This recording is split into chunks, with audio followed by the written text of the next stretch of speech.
Just want to let you lot know that if you're watching this clip on the Fozcast YouTube channel, the full episode is now available to watch exclusively on Spotify, and it's free. Come on. Paul Lambert left at the end of that season and Nuno came in. Yeah. So at this point under Paul, I was playing right back, and honestly, it was tough. I had a tough time. I had a tough spell there, and I was more of a right back who doesn't go forward. I'm not like a right back we play with now at Leicester. We asked Ben Melas what's the difference between left back and centre back. He went, I've got to get forward at You left back. got to be able to run, basically, yeah. So I was literally like a right-sided centre-half all the time. So anyway, playing right back, and then Nuno came in the summer. And you know when a new manager's coming in and kind of you're thinking, the top manager coming in here, I'd love to be a part of what he's doing. I love it here, I enjoy it here. I'd love to be a part of what he's doing. So the first couple of days in training, he was playing 3 at the back. So we didn't know at the time he was going to go forward 3 at the back. So I was always the middle of a back 3. Yeah. So I'm saying to the lads, I'm being binned here. I'm being binned because we didn't know he was going to go for 3 at the back at that time. It was a little bit new. Like no one really played it and different things. So we were like, he's going to go forward the other team. So he's working on the other team. The other team was a 4. So anyway, we goes to Austria and I'm on the plane going to Austria. So back then with Wolves, we were on just a normal plane. We're flying out to Austria, the pre-seasons in Austria and different things. Tough, solid, double sessions, everything's going on. And as we're on the plane going to Austria, I'm sat in the middle seat. So there's a seat next to me spare. The lads are behind me. Oh, no. You know what I mean? So I'm thinking, who's going to be sat there? One of them. Gaffer's walking down the aisle. So the lads are tapping my shoulders, hitting my head, all that. So I'm thinking, oh no, he's going to be sat here, he's going to be sat here, he's going to be sat here. Next minute, Conor, I'm sat there. So, oh God. All right, sound. So you can hear the lads whispering and that behind. They're all on it, like a bit of banter. And honestly, I go back to that conversation all the time, what he done for Wolves. He'd done everything for Wolves, what he told me on that 2-hour journey there. Honest to God, mate, it was unbelievable. And he said there, like, he'd watched every one of our games from the previous 2 seasons. He'd watched me, he'd watched the team. It's his club now. He's going to go forward playing 3 at the back. And then I'm thinking, right, I played middle of the back 3 the whole time. There's no one else played there. There's only been me who's played there. So if you want, right, okay. And this is how we're going to go forward. This is where I see you. This is how we're going to do it. So I was like, right. And it was mind-blowing, really, because I'd never really had that before. And he came in and basically scripted the whole thing and saying, I'm going to do this, this, this, and this, and we're going to fly, and we're going to do this. So I was like, right, that's mad. So we went and played Werder Bremen in Austria, and I played middle of the back 3. We won 1-0. Werder Bremen at the time were a good, good side. Team, we were a champ team, just finished 15th, 14th, whatever it was. And we beat them 1-0, and I played in the middle of the back 3 and loved it. Completely different style of football. Completely. We were switching the play. We had runners running in behind. We were compact. We were shut. We were together. We were counter-attacking for fun, I'll be honest, because we were just counter-attacking.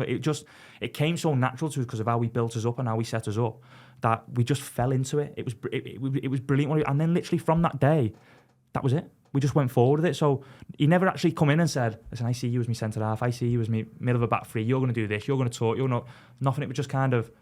As we got through pre-season, I kind of understood in my head, this is what's going on here. Because at the start of pre-season, I'm going, I might have to look for something else here because I don't know if I'm going to be involved. Do you know what I mean? It was so kind of... That was literally how it worked, and that was what he brought. Do you think, Conor, that they don't say that because they don't want to kind of...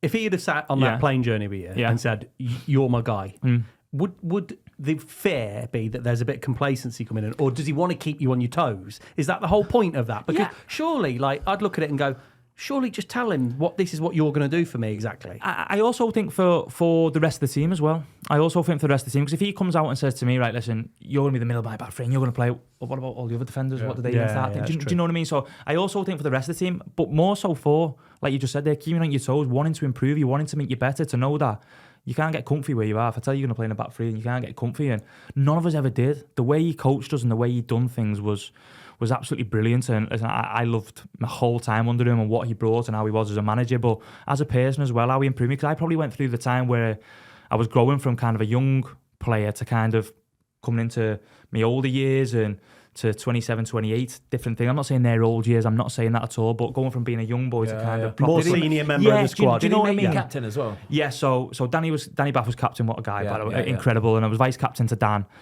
and I was able to lift the championship with him when we went up, and then Danny left in that summer, and I was made captain then in the Premier League, and absolute dream come true. What a moment that was for me to be captain of... To be a captain of a football team, mate, I love the feeling of it, mate. I think it's unbelievable being captain of a team, but to go and captain, obviously, Wolves in the Premier League after being there for a few years was a special feeling, yeah. You mentioned that championship team a minute ago there. I remember that season so vividly as well, and it was just... Friday night, Wolves would be on the telly, guaranteed, and they would just pop the life out of somebody. Like, I remember, who was it? Never scored one past Scott Carson against Derby. Oh, the volley. Do you remember the volley? The best one I've ever seen live. Oh my God. It's pathetic is what it is. He's about 40 yards, fully 40 yards out, and it has gone in as fast as when it goes in the net is as when it left his foot. It was an absolute rocket, wasn't it? And that was like it all season, mate. Honestly, that goal was one of the best I've seen live. It was really honestly, nice, it was one of the best I've seen live, because his touch as well. I don't think his touch was great either. He'll probably sit here. It was to the side of it. It bounced up a bit. It was a bit slow, wasn't it? 100%. And he just fought it. And I was literally right behind it, because I never used to go up for set pieces under Nuno. And I was literally right behind it, and the way, as soon you know one of them, as soon as it leaves your foot, you go, oh my God, it's in. I remember him trying to kick it. And do you remember when Company scored that goal against Casper Schmeichel? And you've got Aguero and that go, no. And I'm thinking there's no way you can generate any power from that ball there and put it in the back of the net. And it was a beautiful thing. But that team, like I say, Ruben Neves, João Moutinho, Diogo Jota. People forget that he was there. And then Jimenez as well. That is like, what a team. And then going into that Premier League season, sorry, quickly just, when we spoke about this before we started the podcast as well, going into that Premier League season, as most teams, you don't really know what to expect from newly promoted teams. But that very first game of the season, 2-2 draw on telly against Everton. And I remember we were playing, I don't know where it was. It was when I was at Watford. And I remember watching it with all the lads, and we were all going, wow. Wow. They are like, they're proven Premier League team already by the looks of it. They are good to go. Yeah, do you know what it was, mate?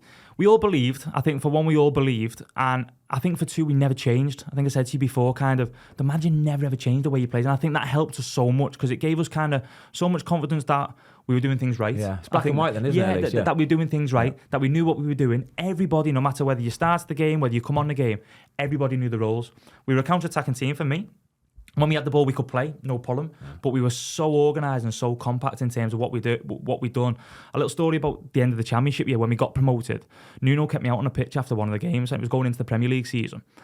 And he kept me out after, so all the lads had gone in, me and him are just on the pitch. So he said to me, so we're on like one of the training pitches. So he said, your line now, where you have your line, Con, on a game day, where's the highest you go? So I stood somewhere on the pitch. So I went, probably about here. He went, you're too high for next season. So I went, got managers these days who tell you to be as high as you can, to condense the pitch. So I'm thinking, too high. And by the way, I wasn't majorly high, because we were in a high pressing team. So I was like, right, okay. He says, you need to be 10 yards back. So this was literally just as we've been promoted. 10 yards is a big old difference. Honestly, this was literally just as we've been promoted. So we still had another game to play in the champ. So he said, come back 10 yards. So I'm stood then back looking at the kind of the whole pitch. Yeah. So I must be 15 yards from the halfway line. Do you know what I mean? And loads of teams now they want to push up to the halfway line as a back four. We do it, loads of teams want to do it. So he said, you need to come back. So I'm literally 15 yards from the halfway line. He said, this is it. He said, you imagine Salah running in behind.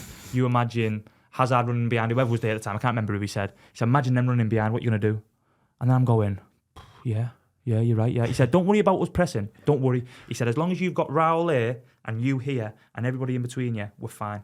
Don't worry about it. And literally from that day, after we got promoted, like I said, we still had a game to go in the champ. I thought about it all summer. I was thinking, right, that's what we're going to have us doing. That's no problem at all. And we went into the season doing exactly the same as what we did, just a little bit deeper. It's incredible. Honestly. Obviously, these are why elite level managers are paid what they are and whatnot. But having that foresight, whilst you're still in the champ, take the next season, pulling a player on the pitch is.